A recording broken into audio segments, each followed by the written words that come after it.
guys, and welcome to the Moms and Murder Podcast, a true crime podcast featuring myself, Mandy, and my dear friend, Melissa. Hi, Melissa. Hi, Mandy. How are you? I'm good. I'm hot. Is this the dog days? Are we in the dog days? I feel like every freaking day is the dog day this summer. We're near the end of, well, when this comes out, it'll be August. So some people will be getting ready for fall, and we'll still have 3 to 4 months, but it's getting there.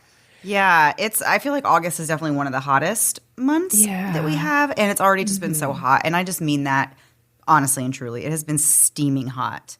Oh, yeah. It's absolutely miserable. Like to go outside, like to bring your trash out. To do which anything. I hate doing. It's crazy. I tried to go for a walk this morning. I've been trying to go in the mornings. I was going in the evening, but in the evening it's just way too humid. So I thought, well, maybe I'll go in the morning, like when it's still a little bit cooler, from the night, and that still didn't even work. Even at 7:30 a.m., I was sweating bullets because it's just so hot and humid. It's crazy. It is. My daughter's running like a mile tonight for tryouts for volleyball, and they're running it outside. It's like at 6:30, and she was like, "Mom, did you look at what the temperature is going to be?" And it's like 92. I'm like, that's Florida, baby. This is just what it is. Yep, so I'm like, yeah, they're toughing you up. I'm ready. I'm ready. Bring it now. I'll take anything. We haven't had any hurricanes, which is good. This turned into a full weather report. Yeah. Knock on everything. But like normally by this time, I'm fully panicked. I'm not even following that many meteorologists right now. Wow. It's pretty amazing. It's a big step for you. Yeah. Oh, goodness. All right, Mandy. All right. So we'll get into the story for this week. Before we do get into it, though, we just want to let you guys know that there is a mention of a violent crime against a child in the story. That is not the focus of the episode this week, and it's not something that we're going to focus on, but it does briefly come up as a relevant part of the story. So just a heads up that you will hear talk about something that we don't usually talk about on this podcast. So the story this week is actually really sad, but it's also kind of a cautionary tale and just a reminder that we all need to be really careful when we meet new friends and let new people into our lives.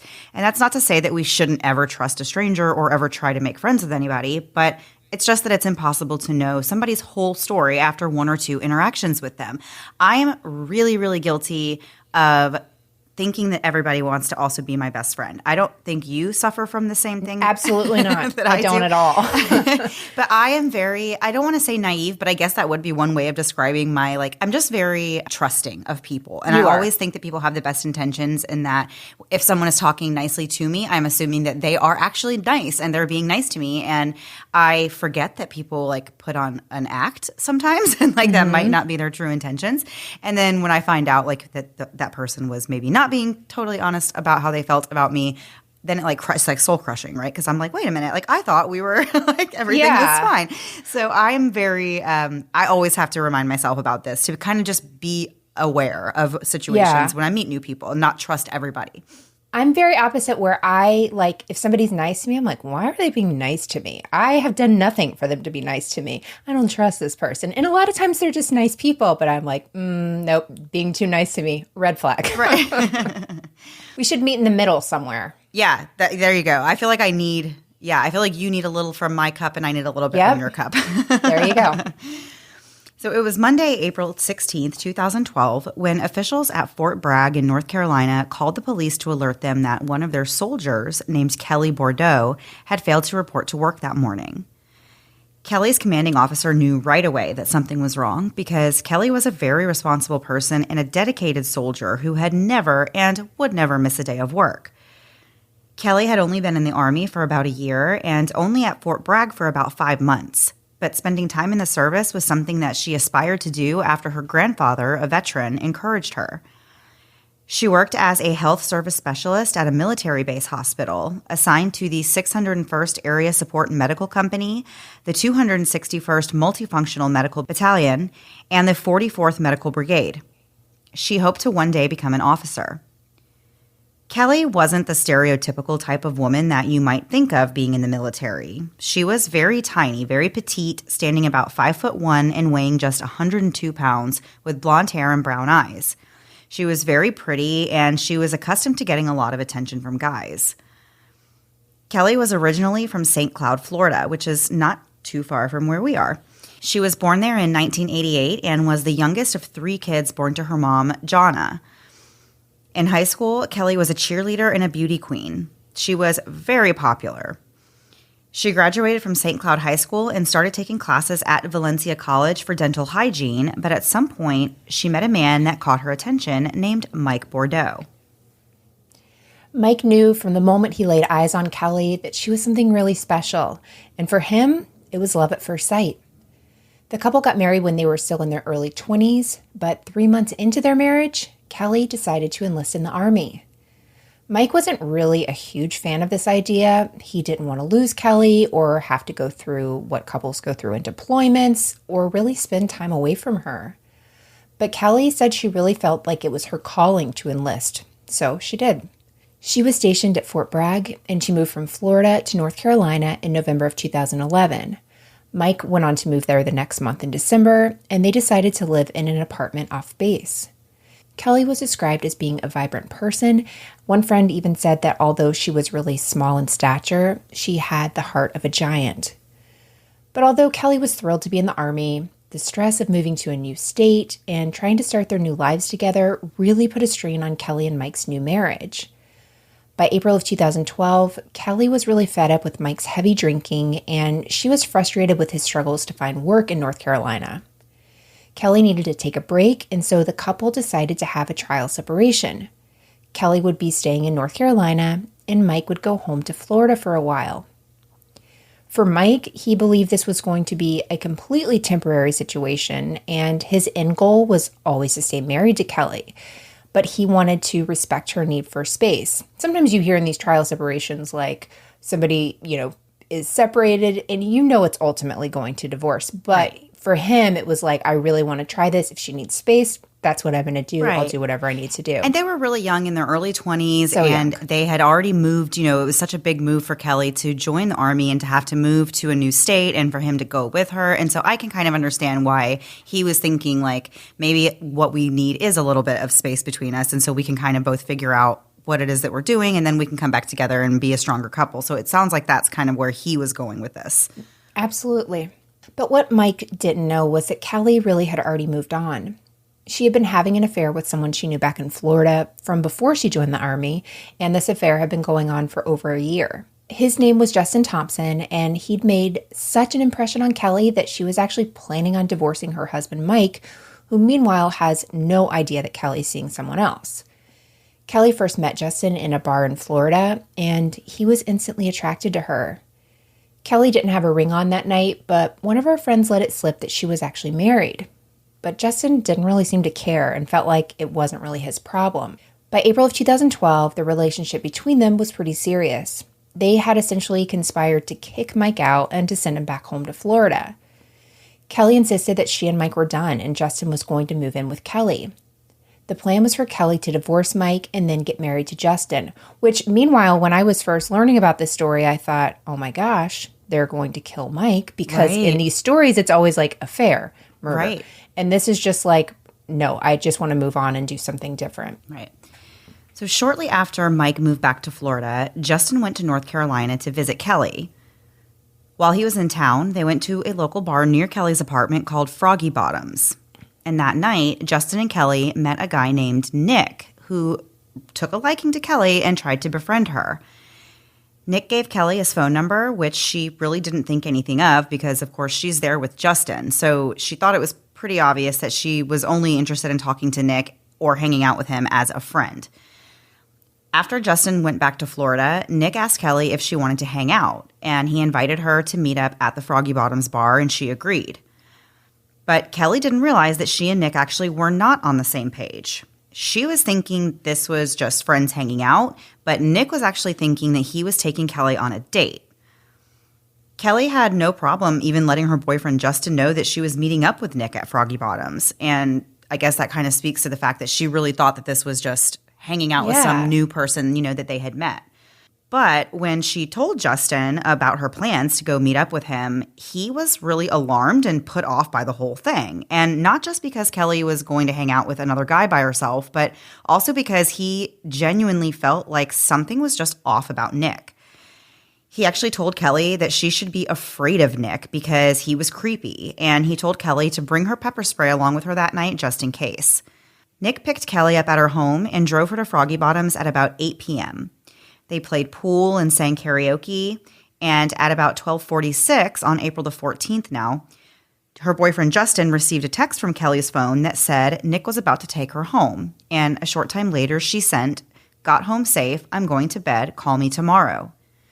But when Kelli didn't answer her phone the next day or for the rest of the weekend, Justin felt that sinking feeling you get when you just know something is wrong. And we're going to get into more of the story after a quick break to hear a word from this week's sponsors.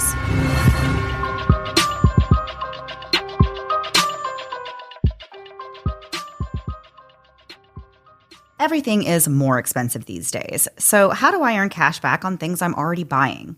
Easy. I use Upside.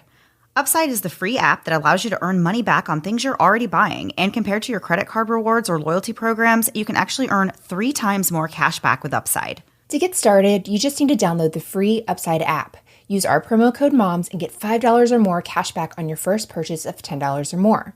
After that, you scroll through your offers and claim whatever you're buying on Upside. And by claim, I mean you literally click a button that says claim. It's truly that easy. Then you pay as usual with your credit or debit card and get paid. In the past 2 days, I've used Upside for both gas as well as lunch from Huey Magoo's. For gas, I earned 24 cents a gallon cash back, and for Huey Magoo's, I got 17% off my order.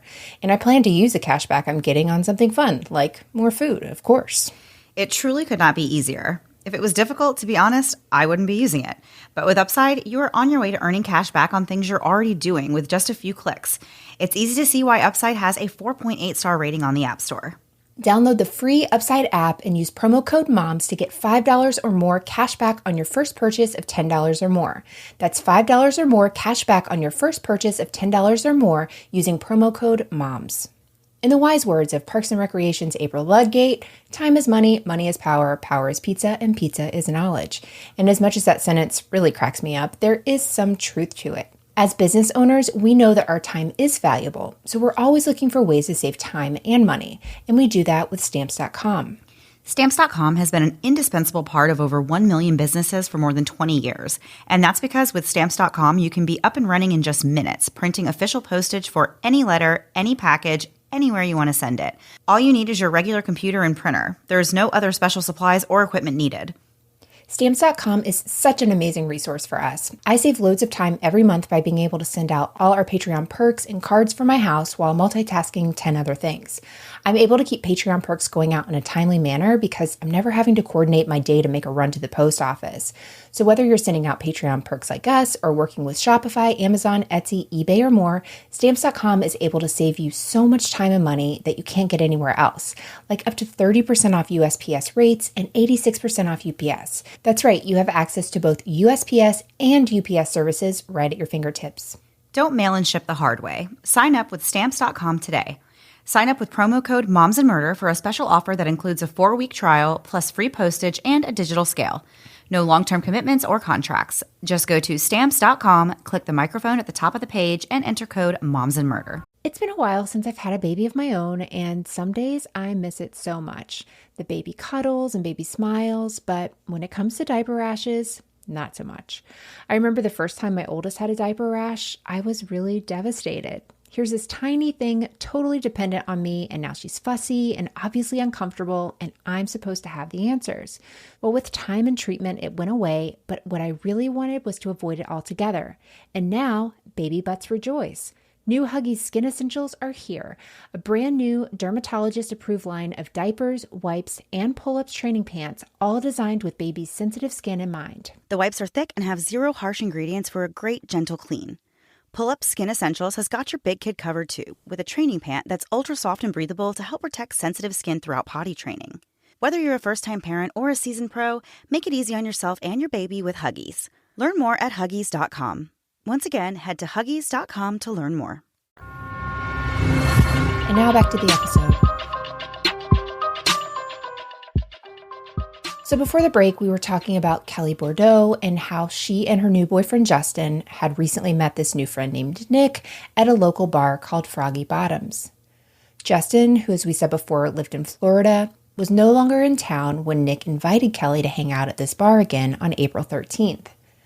Although Justin got a text from Kelli that said she was home safe, She never answered the phone the next day or for the whole weekend, which set off warning bells and made Justin very, very concerned for Kelli's safety.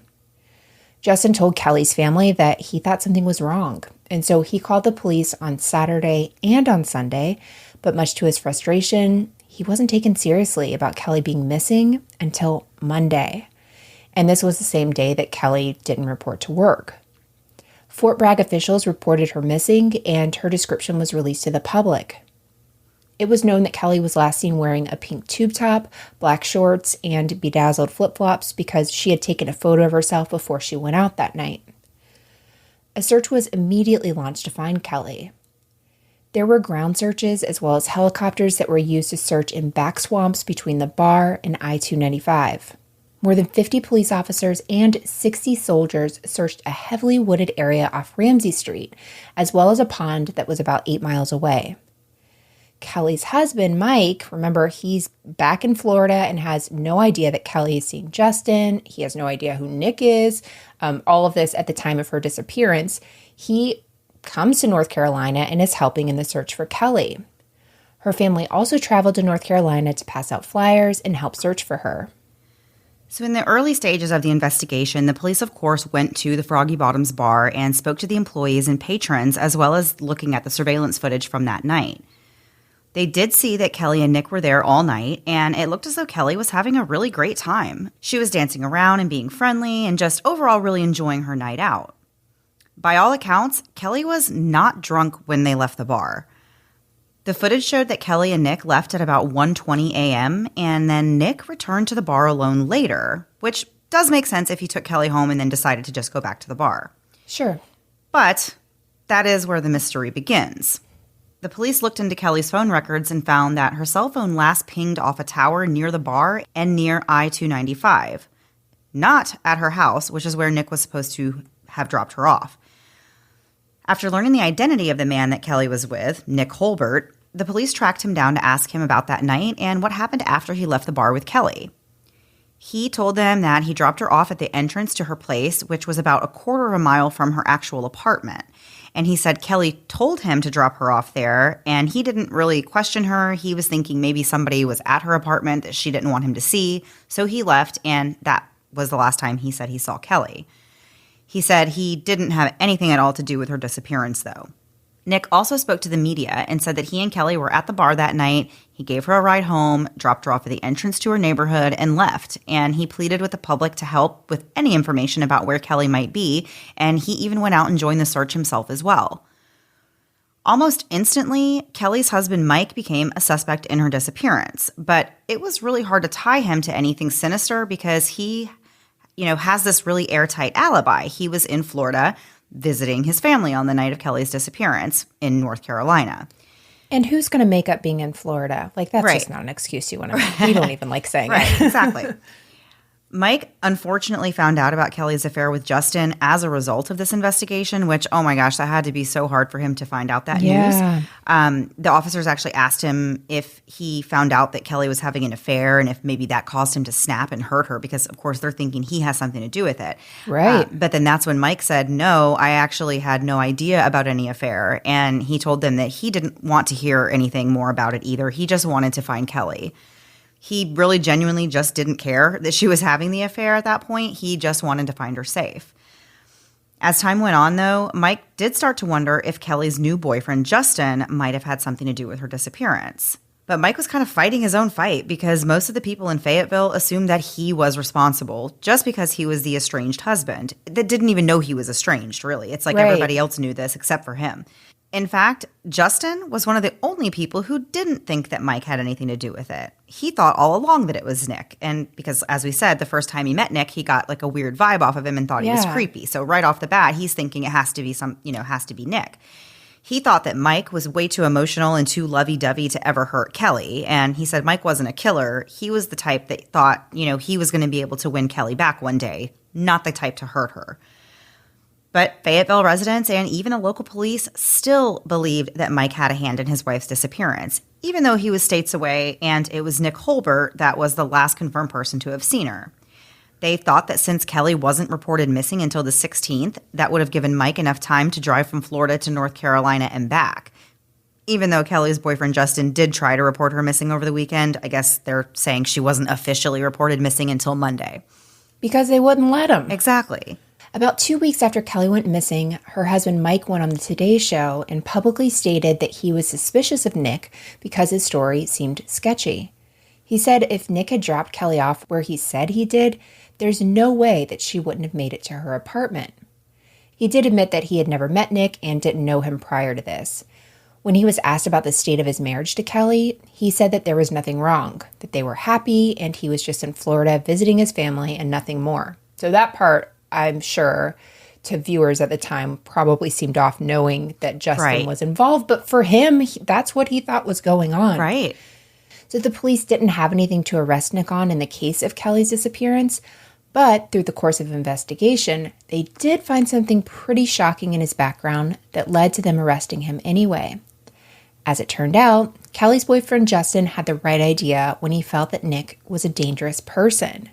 And that's because he was. He had actually been convicted of the very serious crime of indecent liberty with a child, as well as one count of child abuse.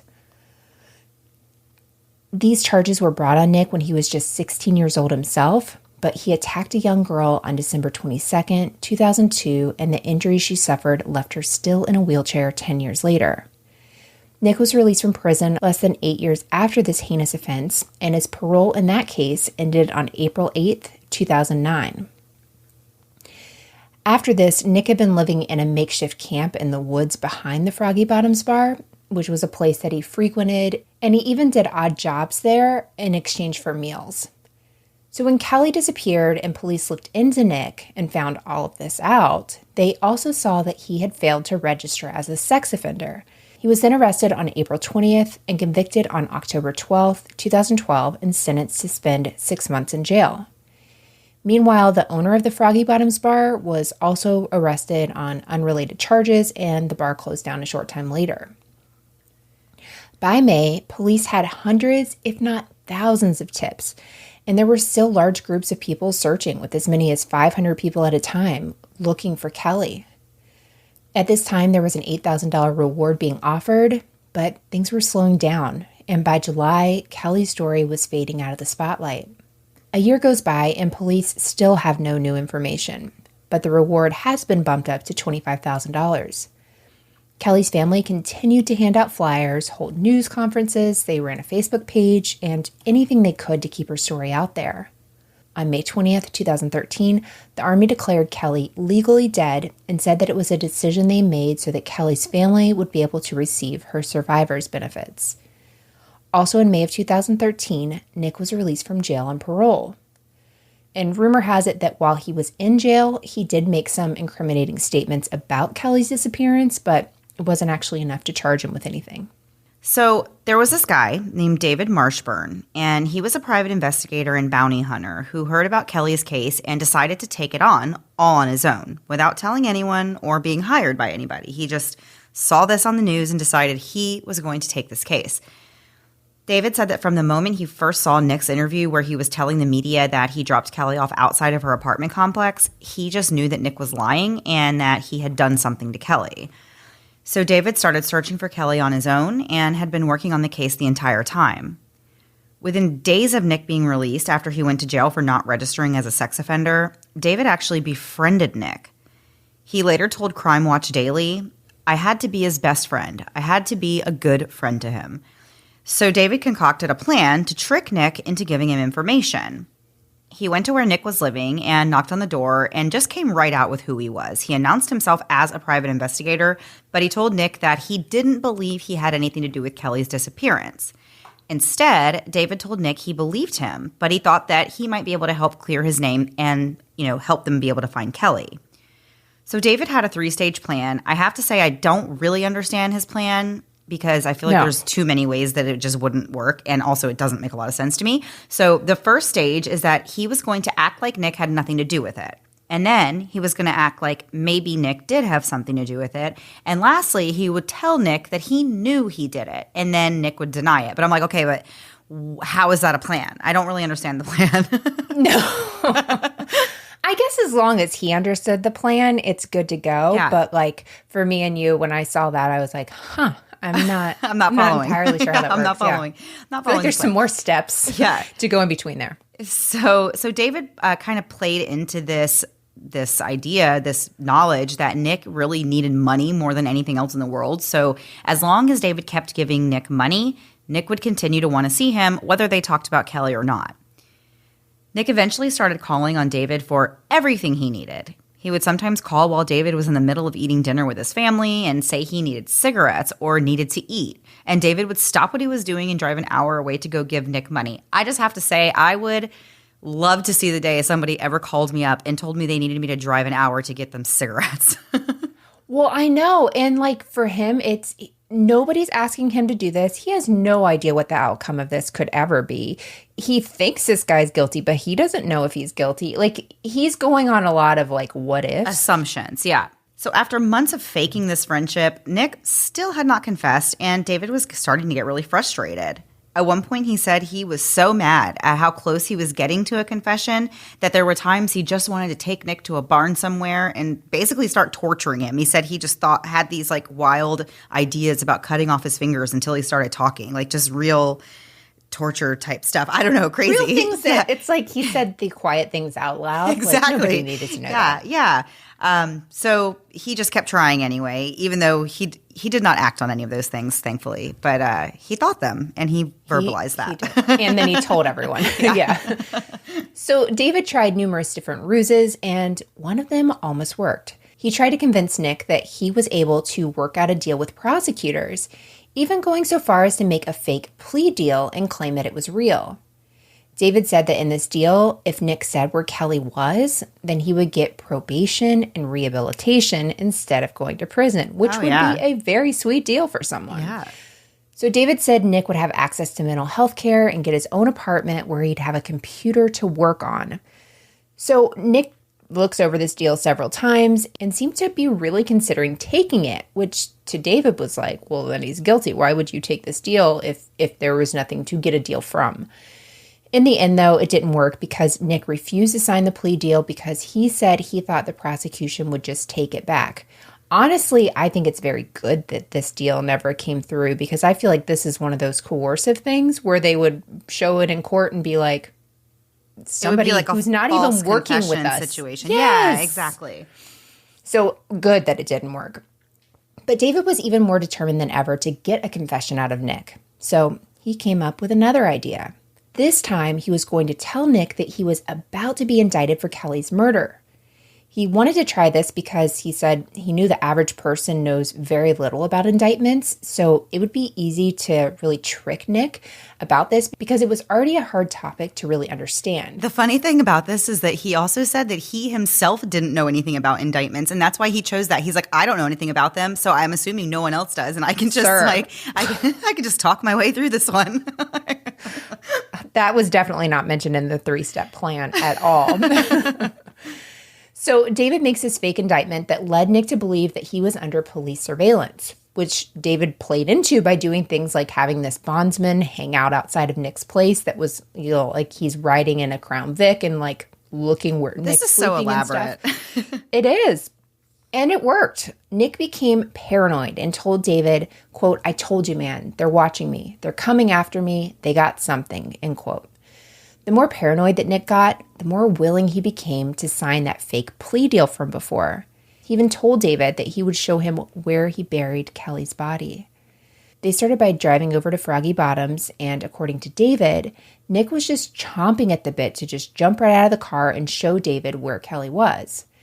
So Nick takes David over to where he'd been living at his camp in the woods, and David asked if he was ready to talk about what happened to Kelli, and Nick said yes. David asked if he had done something to her, and Nick again said yes. Nick said that he and Kelli went to Froggy Bottoms together that night, and at about 1 a.m., she said she was ready to go home. So Kelli paid her tab while Nick goes to the car and waits for her. Apparently, while she's paying her tab, the bartender warned her to be careful with Nick because he was a registered sex offender. And this was news to Kelli. She had no idea. And keep in mind, these bartenders know him. He's been living on the back of the property. He's been doing odd jobs, so they've gotten to know him as well. So Kelli leaves the bar and she starts walking home instead of getting into Nick's car. And as she walks past him, Nick says something like, quote, "Hey, I thought I was taking you home," end quote. And Kelli yells back something profane that let Nick know she was very aware of his past crime. This apparently made him snap, and he runs up behind her, hits her over the head, knocking her unconscious. Nick then put Kelli into his car and drove her to his campsite. And we still have more to get into after one last break to hear a word from this week's sponsors.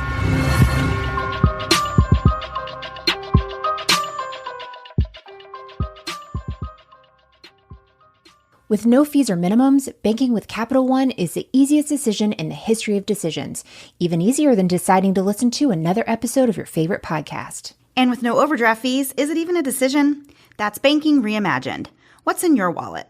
Terms apply. See CapitalOne.com/bank. Capital One NA, member FDIC. Hey guys, as you know, I'm someone who loves knowing a little about everything. I love the news, I love entertainment, I love it all. But sometimes I don't have enough time to get all the information, all the little details and the minutia of everyday news because my goodness, it's constantly going. But thanks to the Newsworthy podcast, I can get all I need in little bite-sized pieces. So if the stress of the news is getting you down, but you still want to know what's going on in things like the election, check out the Newsworthy. And in these 10-minute episodes, they're just on the go listening. I can listen to it quickly on a walk, on my way bringing my kids to or from school or one of their activities. When I'm in line at the grocery store, there's never a wrong time to listen to the Newsworthy. But if you feel bogged down by the news and kind of the negativity of it, but you still want to be informed on what's going on, the Newsworthy is the place to do it. Erica at the Newsworthy is an independent journalist, and her team does really all the hard work and research for you. I love that the episodes are so well-rounded, and there will be fun stuff like tech or big stories, but the way Erica gives this, efficient and neutral overview of the news, and in just 10 minutes each weekday, it's perfect. Just search The Newsworthy in your podcast app or go to thenewsworthy.com to start listening. Again, search for the podcast The Newsworthy, 2 words, The Newsworthy, to make staying informed easier and more enjoyable every weekday. Now back to the episode. So before the break, we were just getting into Nick's confession that he is telling to this private investigator, David. This guy, David, is not working for the police. He's just taken this case on completely on his own. He's also a bounty hunter, so I'm sure there's a little something in it for him. But so he is getting Nick to finally confess to what happened that night with Kelli. According to Nick's confession, when he got back to his camp, he took Kelli out of his car and laid her on the ground. He told David that he proceeded to remove her clothing and sexually assault her, but she woke up and started screaming during the attack. Nick said that he then grabbed a rock from nearby and started hitting Kelli in the head with it until she was dead. He then wrapped her head in a trash bag and went back to the bar. That's when he used Kelli's cell phone to text Justin that she had made it home safely, and then he threw her phone in a nearby river. A few hours later, he buried Kelli's body in the woods. David later told Crime Watch Daily that Nick was so perverted towards women that it was almost psychotic in his opinion. Nick agreed to lead David and his cadaver dog to the spot where Kelli was buried. He wasn't sure of the exact spot, but once they got close enough, the dog was actually able to lead them to a shallow grave. David started digging down a little bit and started to pull up pieces of Kelli's jacket, so he kept digging and they eventually found a bone. He continued to dig and eventually found Kelli's whole jacket, which he pulled back to reveal the horrifying truth that Kelli was in fact dead. Hours later, David contacted Detective Jeff Locklear and he went to the crime scene. Nick also confessed to this officer, and that confession was caught on body cam. And the story was a little bit different than the one he told David, but it was mostly the same. He just seemed like he omitted a little bit of information. He said that everything was going fine that night at the bar until somebody told Kelli that he was a sex offender. And after Kelli found out, she pretty much became repulsed by Nick and basically told him, to F off and leave her alone. Nick said that he snapped and zoned out and hit her, knocking her unconscious, and then he put her in his car and drove her to the camp. During this confession, though, Nick didn't say anything about sexually assaulting her. In fact, he explicitly said that he did not do that. He said he then went back to the bar after he knew Kelli was dead, and then he went back to bury her body at about 4:30 or 5 a.m. He said he just drove around until he found a random spot, and the spot that he buried her body was there was no significance. It was really just some random spot that he found. When officers asked Nick if he wanted to lead them to Kelli's grave, he said that he didn't want to go back down there. So the officers ended up walking about 2 minutes into a heavily wooded area. They had to duck under tree limbs and climb over logs. And finally, they came upon the grave that David and his cadaver dog had found hours earlier. Kelli's family was completely blown away when they learned that David had taken this case on without any prompting and that he led to solving the mystery about what actually happened to Kelli. They were extremely grateful for everything that David did, and the police were equally thankful, stating that they couldn't have solved this case if it wasn't for David's involvement. One detective even said, quote, "He can do things the police can't do. I'm glad he was persistent because it brings closure to Kelli's family," end quote. And like we said, this was so much for this guy to take on, really not knowing whether or not Nick was guilty. So yes, in this case, it happened to work out that he was the hero who solved this crime. Right. But like you said, like, what if you're wrong and you're like, I don't know, it just seems a little... Well, you hear about that where somebody's wrong and they make somebody else's life like absolutely, a awful problem. Mm-hmm. And they have no basis to do it. So it's great. Absolutely wonderful. It worked out this time. But like, we definitely know stories where somebody's harassed. Absolutely harassed is the right word for that. So, I'm very glad for Kelli's family that worked out. But I don't know how often we should be doing this. Yeah. So on May 14th, 2014, Kelli's body was fully recovered in a dense and deeply wooded area off I-295. The area where she was buried was about 4 miles from Froggy Bottom's bar, and it was an area that had not been actively searched when Kelli first went missing. Nick also had no connection to the area where he buried her, so they had no clue to even look there. Kelli's family, of course, had a lot of mixed emotions about her body being found. Her sister Olivia said that, of course, it wasn't the answer they wanted, but at least they now knew that Kelli was coming home. Olivia said she just felt lost and sad, and that her initial reaction was one of anger more than anything else. She said, quote, "I mean, why today of all days? What made you decide to say something? And on top of that, what made you wait so long? We literally have been through hell and back, begging and pleading and praying, just trying to bring her home," end quote. Olivia said that finding her sister didn't make her feel any better about the situation, but knowing that Kelli wasn't being held captive and tortured gave a little bit of relief. On May 31st, a public funeral was held for Kelli in St. Cloud, Florida. She had a military-style funeral with her coffin draped in a flag. Military guards were present, taps were played, and Kelli's mom was presented with a flag. Kelli was buried at Mount Peace Cemetery. Nick pleaded guilty to first-degree murder and first-degree kidnapping on August 7th, 2015. Pleading guilty meant that Nick was no longer facing the death penalty, which Kelli's family agreed to because they were just happy that they didn't have to go to trial. But make no mistake, the DA had every intention of making sure Nick stayed behind bars forever. He said, quote, "The only way he leaves the Department of Corrections is in a pine box," end quote. The defense said, quote, "This is a tragic situation. Nick was drunk and snapped when Kelli commented on him being a sex offender." Honestly, that whole statement just made me like internally rage out. Right? Just how dare you? How dare you even say something like that? I know. It puts the blame on her for him snapping. Like, and for him being a sex offender, right? Right, the whole thing. Yeah, it's just totally disgusting. But they said that Kelli's comments caused Nick to put his good sense aside.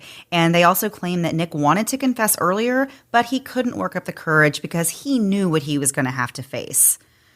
Give me a break. On the same day that he pleaded guilty to the murder, Nick was sentenced to life in prison without parole. That's a pretty long time considering he was only 28 when he was convicted, so he had a long time to spend in prison. Nick did offer an apology to Kelli's family, saying he felt compelled not only by himself but by God to apologize, and he said that he hoped one day they could forgive him for what he did. Kelli's mom, though, was not having any of it. She didn't want to hear any of that, and she spoke very angrily to Nick, even demanding that while she was talking, he look at her in the face. And she said, quote, "You, Mr. Holbert, I hate. You took something so precious from me. My heart is not big enough. I think I'm a good, forgiving person, but not when you brutally, violently, senselessly hurt my daughter." She said that she could not forgive something like that. Jonna also told Nick that Kelli didn't ever judge people, but she wished that she had so that she could have guessed, quote, what kind of demon you are. Kelli's brother Matt also got emotional and even had to be escorted from the courtroom after being reprimanded multiple times for outbursts. At one point, the judge actually thought it looked like Matt was going to attack Nick in court, so he had Matt escorted out. And Matt later said he was glad for that because he felt like he was having a really hard time staying calm and not assaulting Nick in the middle of the courtroom. Kelli's sister told the Fayetteville Observer, quote, everybody thinks this is closure, but it's not. Him going to jail for the rest of his life won't bring her back, end quote. And Nick is currently incarcerated in the Roanoke River Correctional Institution in Tillery, North Carolina. I guess this prison was recently renamed. It used to be called the Caledonia Correctional Facility prior to September 30th of 2021. So I don't know anything about prisons or their names, but maybe you're familiar with that prison. Do you mean me personally or a anyone? listener? Yeah, anyone. I am not. Well, maybe if you're very well versed in prisons and you're like, I've never heard of Roanoke River Correctional, then that's why I'm telling you. It used now to be you called, know. Yeah, it used to be called something else. So that's the story. This was such a really sad story to me for so many reasons, but just because just the thought of anybody going out and having a good time and just innocently thinking, we're just hanging out and this is what happens to them that night. Like, it's very disturbing to think of something like this happening. Oh, yeah. And the extra sad part to me is this bartender is trying to be helpful. Right. And I mean, they are being helpful. They're doing the right thing and saying, by the way, you need to be careful. Obviously not knowing any of this would happen. Right. But that's like, I hate that so much because that's like, she needed to know that, but it did not unfold the way obviously the bartender wanted it to. The whole thing is just really, really sad. And I'm glad for her family that they were able to find her. But like they said, it doesn't bring her back. And that dang bounty hunter, that guy was working overtime for himself, I guess, in his 3-step plan. But yeah, that's pretty incredible. He decided to take it on himself and do all that. Yeah. All right, Melissa, let's turn the page and move on to our last thing before we go for the week. I think the theme of this week is we're going back to school. We're going back to school. We are going back to school. Well, we are down here in the South. I guess some of our more northern listeners might have a little bit more time, but we are preparing for back to school. Yay! Yay. Sometimes we're just running out of ideas, and this one works this week. So this is where we are. Mandy, you and I pulled some facts to quiz each other on, right? I think so. Yes. Okay, good. We're never entirely some sure facts. what we're doing. I didn't want to quiz you. I was just going to share some things. That you can share, and I will make mine a little bit of a question. Because I really just added, like, did you know that to the front of them? Okay. It's fine. It's not like real questions. Mandy, do you know why we give teachers an apple? I do, actually. Is this one of yours? No, this isn't. This wasn't one of mine, but I've heard this. I think it was. Didn't it start back when teachers didn't make a lot of money and they didn't have like lunch or something, and so the students would bring them apples. Yeah, well, they still don't. But back then they did back in Denmark in the 16th century, they didn't have enough money for food. Teachers didn't. So parents would send their kids with an apple to school for them, which is very sweet. But can you imagine how many apples you'd have to be like, can we send something else? Something else, yeah.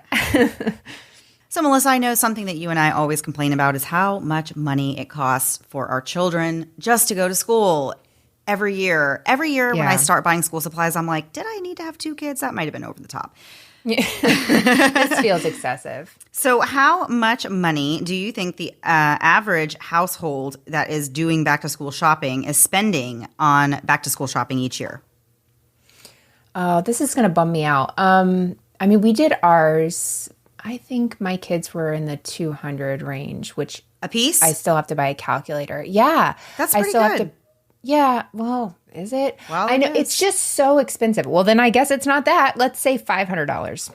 So the average is actually, in 2019, U.S. households with students in grades K through 12 are spending on average $700 on back-to-school shopping. That's insane. I guess that's like clothing and school supplies and everything, but it adds up. I'm telling you right now, it adds up. Like you said, they are like 200-ish each, and then you got to buy calculators. I mean, you're getting up there, Melissa. You're getting up there.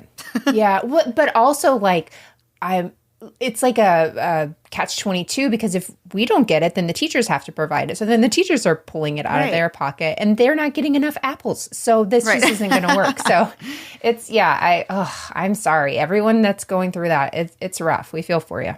Mandy, before pencil erasers were invented, do you know a common way to get rid of pencil markings? And I'm going to tell you, this has to do with food. What piece of food could you use as like your own personal eraser? Bread? How do you know that? Well, that's the only thing that makes any sense. What else would you use? Honestly, I would have said cucumber, kumquat. No, I think bread because it's not wet. I was trying to think of things that weren't wet because that wouldn't work. You can't use something that has moisture because it will ruin the paper. I mean, you know that, but I didn't know that whenever I first read it. Yeah, so they would use a rolled up piece of white bread and use that to erase. So, nice. I mean, you can have a snack while working, I guess. Nice.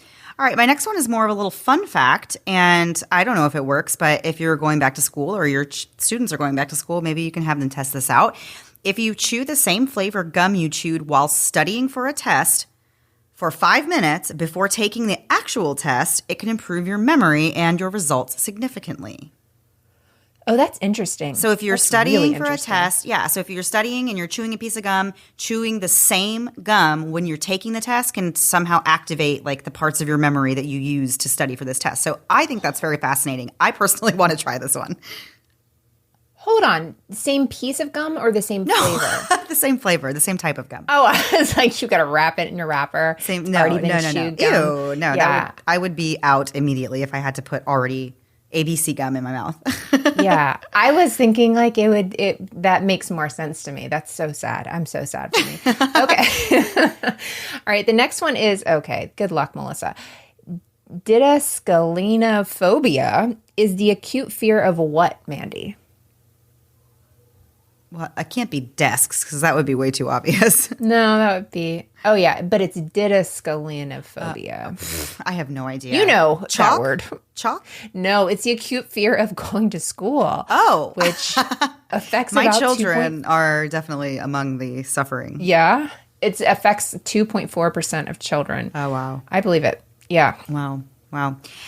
Speaking of people who just don't like to go to school, I have mentioned many times that school, like middle school, high school, they weren't my favorite times. And I found out this fact today and learned that maybe I was just born in the wrong time because high school actually did not even exist until the Great Depression. Did you know that, Melissa?